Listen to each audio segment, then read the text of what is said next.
Hello दोस्तों, आज हम बात करेंगे क्या खून पतला करने की दवाई नलियों के ब्लॉकेजेस को खोलती हैं। ये एक इंपॉर्टेंट लोगों के दिमाग में मिथ या भ्रांति रहती है। लोग अक्सर पूछते हैं कि मैं इतने टाइम से खून पतला करने की दवा ले रहा हूँ, मेरा ब्लॉकेज 80-90% है तो वो कम क्यों नहीं हो रहा। दवा तो मैं इतने साल से ले रहा हूँ, स्ट्रॉन्ग वाली दवा भी ले रहा हूँ। तो आपको ये समझने की आवश्यकता है कि ये खून पतला करने की दवाइयाँ नलियों के ब्लॉकेजेस को नहीं खोलती है, ये खाली ब्लॉकेजेस के ऊपर बनने वाले खून के थक्के को या क्लॉट को रोकती है। ये ना स्टेंट में रीब्लॉकेज को चांसेस को कम कर सकती है, ना बाईपास के बाद ग्राफ्ट के रीब्लॉकेज को चांस कम करती है, ना ही नलियों में बनने वाले कोई नए ब्लॉकेजेस के चांस को कम करती है। हाँ, ब्लॉकेज से होने वाले नुकसान या हार्ट अटैक या सडन इवेंट्स के चांस को कम करती है। इस एस्पेक्ट को आज डिस्कस करेंगे शॉर्ट में। टॉपिक को जानने से पहले जो लोग हमारे चैनल पर नए हैं उन्हें रिक्वेस्ट करूँगा कि चैनल को सब्सक्राइब करें, वीडियोस को लाइक करें, शेयर करें, फॉलो करें, कमेंट करें, पूरा देखें। टॉपिक इंपॉर्टेंट है इसलिए इसे एंड तक देखिएगा। चलिए शुरू करते हैं इंपॉर्टेंट वीडियो।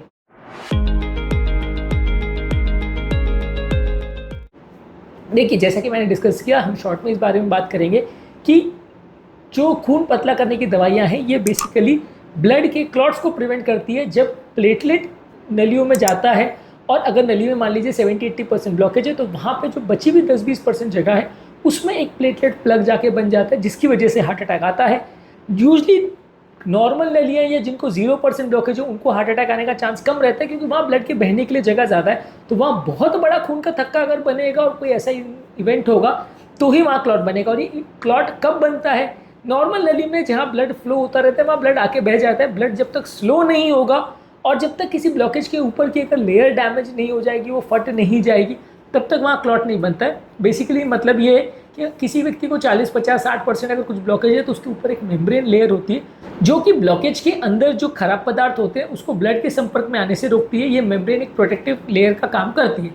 किसी कारणवश जब फ्रिक्शन होता है तो ये मेम्ब्रेन फट जाती है और अंदर का मटेरियल बाहर आता है, जिसके ऊपर ये प्लेटलेट प्लग बनता है और वो प्लेटलेट जो है और साइटोकाइन्स बनाता है और प्लेटलेट आके चिपक जाते हैं। इसलिए वो पर्टिकुलर जगह पे अटैक आने का चांस ज़्यादा होता है। जितना ज़्यादा सीवियर ब्लॉकेज होगा उतना ज़्यादा क्लॉट बनने का चांस ज़्यादा होगा। मान लीजिए किसी को 95% ब्लॉकेज है, 5% की जगह ज़्यादा है, तो वह ब्लड फ्रिक्शन ज़्यादा करेगा, क्योंकि वहाँ पे सिर्फ 5% जगह में से उतने ही ब्लड को निकलना है जितना नॉर्मल नली में से निकलना होता है। तो ब्लड में घर्षण ज़्यादा होगा। जैसे आप इसी पाइप को अगर नॉर्मल रहता है तो उसमें फ्लो जो है नॉर्मल जाता है, उसकी स्ट्रीम जो है बहुत फास्ट नहीं जाती। जैसे जैसे आप दबाते चले जाते तो फ्रिक्शन बढ़ते जाता है, फोर्स बढ़ते जाता है, और एक स्टेज ऐसे आता है कि ब्लड या फ्लो पानी का रुक जाता है जब आप पाइप को बहुत ज़्यादा कंप्रेस कर देते हो, 100% दबाए तो मान लीजिए आपने पाइप को 95% दबाया तो 5% में से उतने पानी की धार को निकलना है, तो बहुत ज़्यादा फ्रिक्शन होगा, बहुत ज़्यादा टर्बुलेंट फ्लो होगा।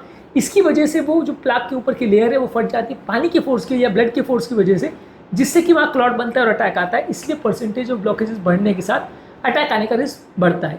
ये जो खून पतला करने की दवाई है ये ब्लड के क्लॉटिंग टेंडेंसी और प्लेटलेट की चिपकने की टेंडेंसी को कुछ हद तक कम करती है। पूरी तरह ये उसको नहीं रोक पाती, लेकिन अगर किसी व्यक्ति को अगर 80-90% ब्लॉकेज है तो वो दवा से कम नहीं हो जाएगा।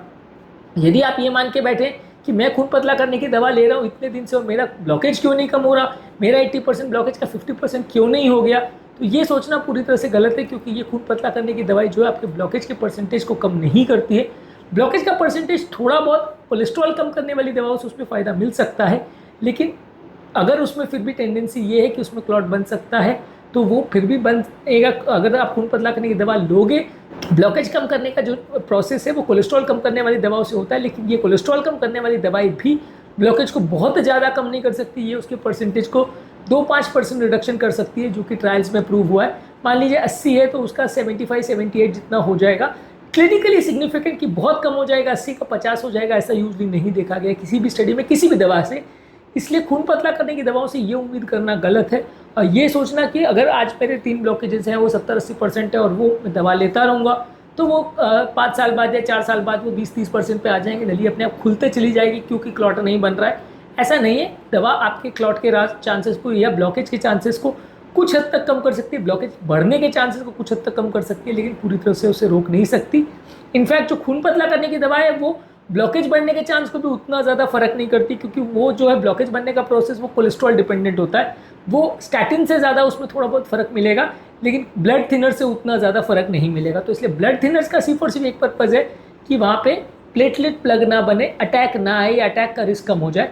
वो भी दवाइयाँ पूरी तरह से अटैक के रिस्क को कम कर दें या जीरो कर दें ऐसा नहीं होता, लेकिन हाँ कुछ सिग्निफिकेंट रिडक्शन आपको देखने को मिल सकता है। इसलिए आपको ये खून पतला करने के बाद देनी ज़रूर है, जितना ज़्यादा सीवियर ब्लॉकेज हो उतना ज़्यादा अग्रेसिव आपको देना पड़ेगा, उतना ज़्यादा दवाओं से अटैक के रिस्क में फ़ायदा मिलेगा, लेकिन पूरी तरह से ज़ीरो नहीं होगा। इसलिए दवाओं को देना आवश्यक है, लेकिन ये एक्सपेक्ट करना कि वो पूरा ख़त्म कर देगा ब्लॉकेजेस, ये पूरी तरह से गलत है। ये खून पतला करने की दवा दो तरह की होता है एंटी प्लेटलेट, जो प्लेटलेट के जो क्लॉट बनते हैं हार्ट अटैक वाले पेशेंट में उसको कम करती है, और एक होता है एंटी कोएगुलेंट, जो कि वहाँ पे फाइब्रिन के थ्रेड्स को बनने में रोकती है और ब्लड के क्लॉट खासकर जो वाल्व में होते हैं, वेंट्रिकल्स में होते हैं, या जिनको पाँव की नलियों में या पल्मोनरी एम्बोलिज्म में जो क्लॉट बनता है उस पर ज़्यादा असर करता है। हार्ट अटैक का रिस्क को कम करने में एंटी प्लेटलेट यानी एस्पिरिन, क्लोपिडोग्रेल, ये सारी दवाओं का ज़्यादा प्रयोग होता है।